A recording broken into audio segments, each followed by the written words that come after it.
बिस्मिल्लाहिर्रहमानिर्रहीम। कभी आपके ज़हन में ये सवाल आया कि अल्लाह ने हमें फ़जर के वक्त जागने का हुक्म क्यों दिया? क्या फ़जर का वक्त सिर्फ़ अनकरीब पढ़ने का वक्त होता है? क्या उस वक्त के पीछे एक राज पोशीदा है? वो राज क्या है?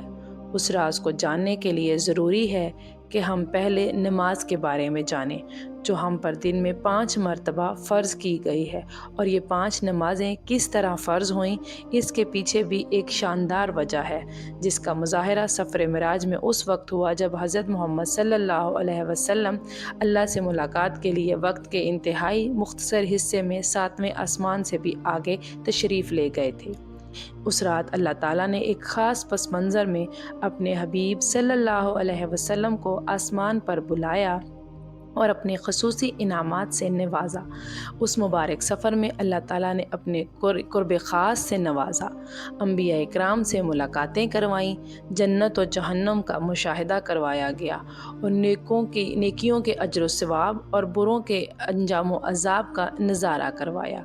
इस अज़ीम सफ़र में बहुत से इनामात से नवाजा गया, जिनमें एक ख़ास इनाम उम्मत के लिए नमाज का तोहफ़ा भी है और क़यामत तक के लिए इंसानों को अपने माबूद और खालिक से करीब तर करने का अजीम तोहफ़ा और इबादत यानी नमाज उसी सफ़र में अता की गई।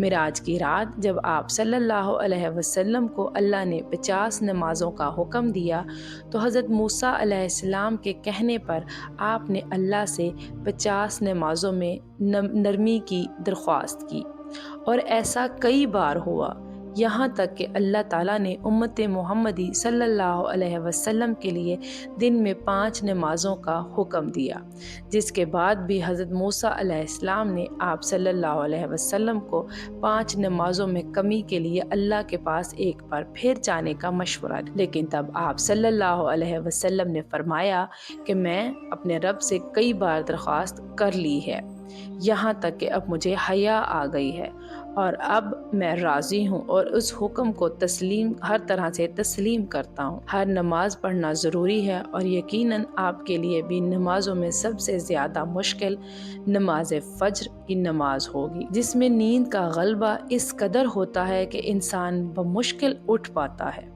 लेकिन दिन के इस ख़ास हिस्से में जो राज पोशीदा है, उसे जब आप जानोगे तो यकीन करें कि आप फ़जर की नमाज कभी छोड़ना नहीं चाहेंगे। यहाँ नमाज फ़जर के कुछ फ़ज़ाइल समाअत फरमाएँ। 5 नमाज़ों में सबसे अहम नमाज फ़जर की उसकी अहमियत का अंदाज़ा इस बात से लगाया जा सकता है कि अल्लाह ताला फ़जर की कसम उठाते हैं और फरमाते हैं, कसम है फ़जर की और 10 रातों की और जुफ्त और ताक की और रात की जब वो चलने लगे, यकीनन इसमें अक्लमंद के लिए बड़ी कसम है। हज़रत आयशा सदीक़ा रज़ी अल्लाह अन्हा से रिवायत है कि हुज़ूर अक़दस सल्लल्लाहु अलैहि वसल्लम इरशाद फरमाते हैं कि फ़जर की 2 रकतें दुनिया और माफ़िया से बेहतर हैं।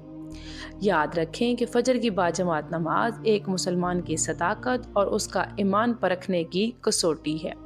अब्दुल्ला बिन उमर रज़ी अल्लाह अन्हो फरमाते हैं, हम अगर फ़जर और इशा की नमाज में किसी आदमी को ना पाते तो उसके बारे में अच्छा गुमान नहीं रखते थे। फ़जर की नमाज जहन्नम से हिजाब है। जनाब रसूलुल्लाह सल्लल्लाहु अलैहि वसल्लम ने फरमाया, जो शख्स सूरज निकलने से पहले और सूरज डूबने से पहले की नमाजें यानी फ़जर और असर पढ़ता है, वो हरगिज़ जहन्नम की आग में दाखिल नहीं होगा। सुबहान अल्लाह। फ़जर की नमाज जन्नत की ज़ामिन है। रसूलुल्लाह सल्लल्लाहु अलैहि वसल्लम ने इरशाद फरमाया, जो शख्स 2 ठंडी नमाजें यानी फ़जर और असर पाबंदी से पढ़ता है, वो जन्नत में दाखिल होगा। सुबहान अल्लाह। फ़जर की नमाज ना पढ़ने पर वईद। हज़रत अब्दुल्ला रज़ी अल्लाह अन्हो से रिवायत है कि जनाब रसूलुल्लाह सल्लल्लाहु अलैहि वसल्लम के सामने ऐसे शख्स का तज़किरा किया गया जो सुबह होने तक सोता रहता है, यानी फ़जर की नमाज अदा नहीं करता, तो आप सल्लल्लाहु अलैहि वसल्लम ने इरशाद फरमाया, ऐसे शख्स के कानों में शैतान पेशाब करता है। अस्तग़फिरुल्लाह। फ़जर की नमाज के लिए किस तरह उठें? रात को हद्दुल इम्कान जल्दी सोएं। सोते वक्त फ़जर की नमाज बाजमात अदा करने का पुख्ता इरादा करें और इरादा करने में मुखलिस भी हों। ایسے اسباب اختیار کریں جس سے فجر کی نماز کے لیے اٹھنا آسان ہو، مثلاً الارم والی گھڑی میں مناسب وقت پر الارم سیٹ کر کے اس کو ایک مناسب جگہ پر رکھیں۔ اگر ان امور کی رعایت کر کے سوئیں گے تو انشاءاللہ تعالی فجر کی نماز باجماعت ادا کرنا آسان ہوگا۔ پھر بھی اگر کسی دن اتفاق سے بیدار ہونے میں تاخیر ہو جائے تو جس وقت بھی آنکھ کھلے سب سے پہلے نماز فجر ادا کر لیں۔ انشاءاللہ تاخیر کا کوئی گناہ نہیں ہوگا، لیکن اس کو معمول بنانا گناہ پر مداومت کرنا ہے جو کسی بھی طرح جائز نہیں ہے۔ دنیا میں کئی ایسے لوگ ہیں جنہیں بے خوابی کی شکایت ہوتی ہے، جس میں وہ ساری رات سو نہیں پاتے اور پورا دن کام کاج کر کے جب رات کو بھی سو نہیں سکتے تب کئی طرح کی ذہنی اور جسمانی بیماریاں جنم لیتی ہیں، اور اس بیماریوں کا شکار آج ہر دوسرا تیسرا شخص ہو رہا ہے، جس کی بڑی وجہ اللہ کے احکامات کو پیچھے چھوڑ کر دنیا کی رنگینیوں کے پیچھے بھاگنا ہے۔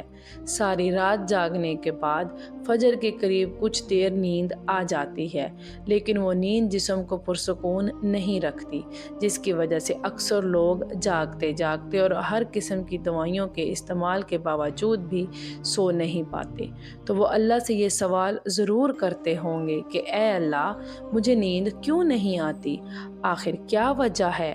بہت کم لوگ ہوتے ہیں جو اس کیفیت میں اپنے اندر پیدا ہونے والی اس آواز کو سن پاتے ہیں جن میں سے انہیں کہا جاتا ہے کہ بستر سے نکلو، نماز پڑھو، اللہ کا ذکر کرو، اور یقین کریں جو لوگ اس آواز کو سن پاتے ہیں اور وہ اس پر عمل کرتے ہیں انہیں تا حیات کبھی بھی بے خوابی کی شکایت نہیں ہوگی۔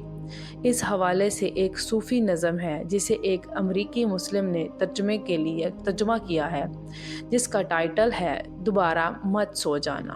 صبح کی ٹھنڈی ہوائیں ایک راز لاتی ہیں تمہارے لیے، دوبارہ مت سو جانا۔ خود سے پوچھو تم کیا چاہتے ہو، دوبارہ مت سو جانا۔ لوگ دروازے کی چوکھٹ سے آ جا رہے ہیں، جہاں دو دنیایں ملتی ہیں وہ دروازہ گول اور کھلا ہے، دوبارہ مت سو جانا۔ اس نظم میں بیان کردہ دروازہ ہماری دنیا اور اس دنیا کا ہے جہاں سے فرشتے ہر صبح اور شام کو اترتے ہیں، جن کا ذکر اس حدیث میں ملتا ہے جس میں آپ صلی اللہ علیہ وسلم نے فرمایا ہے کہ رات اور دن میں فرشتوں کی ڈیوٹیاں بدلتی رہتی ہیں، اور فجر اور عصر کی نمازوں میں ڈیوٹی پر آنے والے اور رخصت پانے والوں کا اجتماع ہوتا ہے۔ پھر تمہارے پاس رہنے والے فرشتے جب اوپر چڑھتے ہیں تو اللہ تعالیٰ پوچھتے ہیں، حالانکہ وہ ان سب سے زیادہ اپنے بندوں کے متعلق جانتا ہے، کہ میرے بندوں کو تم نے کس حال میں چھوڑا؟ تو وہ جواب دیتے ہیں کہ ہم نے جب ان کو چھوڑا تو وہ فجر کی نماز پڑھ رہے تھے، اور جب ان کے پاس گئے تب بھی وہ عصر کی نماز پڑھ رہے تھے۔ فجر اور عصر کی نمازوں کے اوقات میں سونے سے منع کرنے کے پیچھے بھی ایک بڑی وجہ ہے، اور وہ یہ کہ سائنس کہتی ہے کہ صبح سورج طلوع ہوتے وقت اور شام کو غروب ہونے سے پہلے سونا نہیں چاہیے، کیونکہ صبح کے وقت نماز زمین پر آکسیجن وافر مقدار میں فراہم ہوتی ہے، جس وقت ماحول تر و تازہ ہوتا ہے، اور یہ آکسیجن آپ کو دن بھر فٹ رکھنے کے لیے انتہائی ضروری ہوتی ہے۔ تو جو اس وقت سو جاتا ہے وہ اس تازہ آکسیجن سے محروم رہ جاتا ہے، اور عصر کے وقت زمین پر آکسیجن کی کمی ہو جاتی ہے، تو اگر کوئی اس وقت سو جاتا ہے تو اس کو آکسیجن کی فراہمی کم ہوتی ہے، جس کی وجہ سے جب وہ جاگتا ہے تو اس کے سر میں درد اور طبیعت بوجھل ہو جاتی ہے، اور یہی بڑی وجہ ہے کہ دین اسلام میں ان دونوں اوقات میں سونے سے منع فرمایا گیا ہے۔ نماز فجر کے بارے میں ایسے بے شمار فضائل اور بھی ہیں جن کو ہم نہیں جان سکتے، اگر ان کو جان لیں تو کبھی کوتاہی نہ کریں۔ رسول اکرم صلی اللہ علیہ وسلم کا فرمان ہے کہ اگر وہ لوگ عشاء اور فجر کی فضیلت کے بارے میں جان لیں تو تو وہ ضرور بال ضرور نمازوں میں حاضر ہوں گے، چاہے ان کو خود کو گھسیٹتے ہوئے ہی آنا پڑے۔ اب آپ خود اندازہ کیجئے کہ ایک طرف ان دونوں نمازوں کی کتنی فضیلت اور اہمیت ہے اور دوسری طرف ان کی ادائیگی میں کتنی سستی اور لاپرواہی برتی جاتی ہے۔ اللہ تعالی ہم سب کو 5 وقت نماز پڑھنے کی توفیق عطا فرمائے۔ آمین۔